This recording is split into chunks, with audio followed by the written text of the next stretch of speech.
अस्सलाम वालेकुम। मैं Amjadullah Khan, spokesman MBT.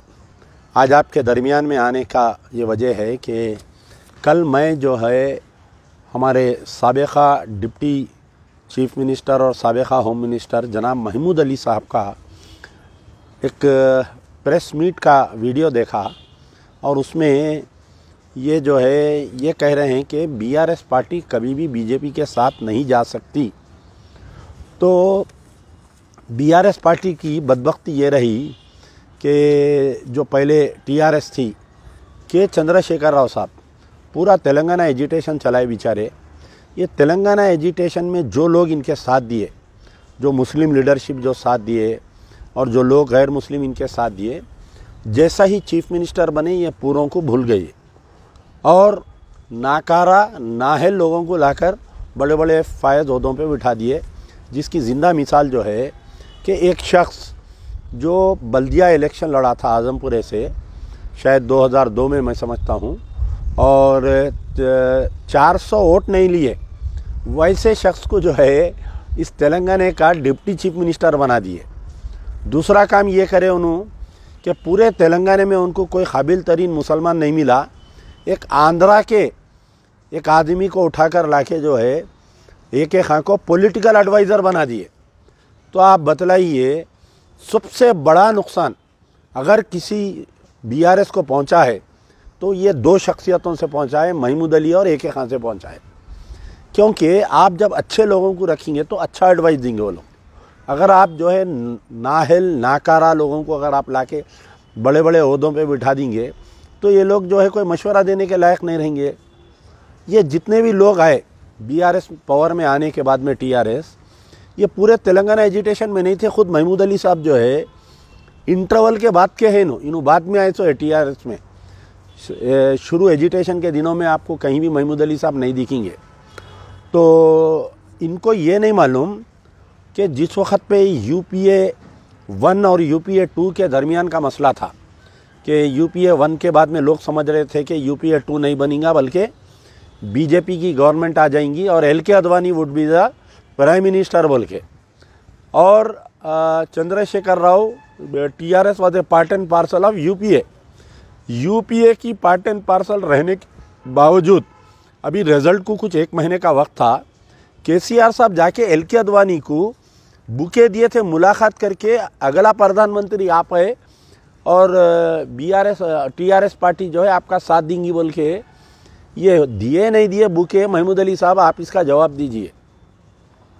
KCR साहब जाके LK अडवाणी से मिल के उनको ये तयक़ुन दिए थे कि अगर बीजेपी पावर में आएंगी LK अडवाणी प्राइम मिनिस्टर बनेंगे, अगर कुछ MPs कम पड़ेंगे तो हम TRS के MPs आपका साथ देंगे बोल के। ये दिए नहीं दिए आप बताइए। अब आइए कि इन्हों बोल रहे हैं कि भाई बीजेपी का हम साथ कभी दिए ना कभी हम देंगे। तो आप मुझे ये बताइए महमूद अली साहब कि शरीयत में मदाखलत हुई, आपके पार्टी के MPs जाके बीजेपी की तायद करे नहीं करे बताइए आप। आर्टिकल 370 में आपके पार्टी के MPs बीजेपी का साथ दिए नहीं दिए बताइए। कहीं पर भी नहीं हुआ ये बात। पूरे हिंदुस्तान में जुडिशल कस्टडी में अगर कोई मुसलमानों को मारे तो वो आलेर एनकाउंटर में आपकी हुकूमत में, आप जब डिप्टी चीफ मिनिस्टर थे आप मुंह नहीं खोले जब आलेर एनकाउंटर में मुसलमानों को मारे। जब कुछ दिन के पहले किशन बाग में जो है फिसाद हुआ, पुलिस फायरिंग में 4 लोग मर गए, जुडिशल इंक्वायरी हुई। 9 साल में आप 4 साल डिप्टी चीफ मिनिस्टर रहे, 4 साल आप होम मिनिस्टर रहे। वो कमीशन की रिपोर्ट आप टेबल पे नहीं रखे। आप मक्का मस्जिद बम धमाका आपकी निगरानी में होम मिनिस्टर रहते हुए कातिल बाइज्जत बरी हो गए। वटोली का जो वाक़या पेश आया, मुसलमानों को ज़िंदा जला दिए, आप होम मिनिस्टर रहते हुए कातिल बाइज्जत बरी हो गए। नारायण पेट में आशूर खाने को शहीद कर दिए 300 साल। आपका BRS का मार्केट यार्ड कमेटी का चेयरमैन और बीजेपी का कंटेस्टेड MLA दोनों बुलडोजर का पूजा करके वो करे, आप खामोश रहे।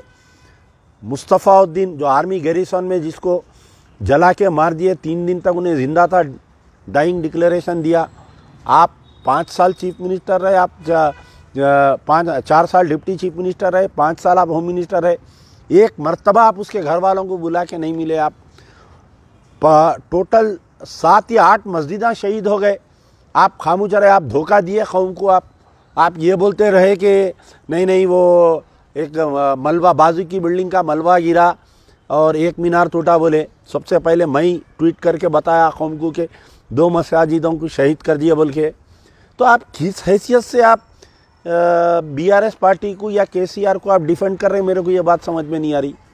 आज भी मुहासेबा करना चाहिए कि केसीआर को, केटीआर को, हरीश राव को ये मुहासेबा करना, ये महमूद अली से हमारे को क्या नुकसान हुआ, ये महमूद अली से आम पूरा टीआरएस का कैडर नाराज़ हो गया। इन्हों किसी को टीआरएस में आगे बढ़ने नहीं दिया, इन्हों सबको कतरते रहे, सबकी मखबेरी करते रहे, सबके खिलाफ में बोलते रहे केसीआर के कानों में जाके। आप बताइए बाखरी जो है ये फाउंडर मेंबर टीआरएस का, आप उसको एक चेयरमैनशिप नहीं लेने दिया, आप उसको कुछ बनने नहीं दिया। आप ऐसे बाखरी के वैसे कितने लोग हैं बताइए, आप कितने अजलाओं में जो मुसलमान काम करे, आप एक को ना खुद दिलाए किसी को ओहदा केसीआर को बोल के, ना आप किसी को आगे बढ़ने दिया।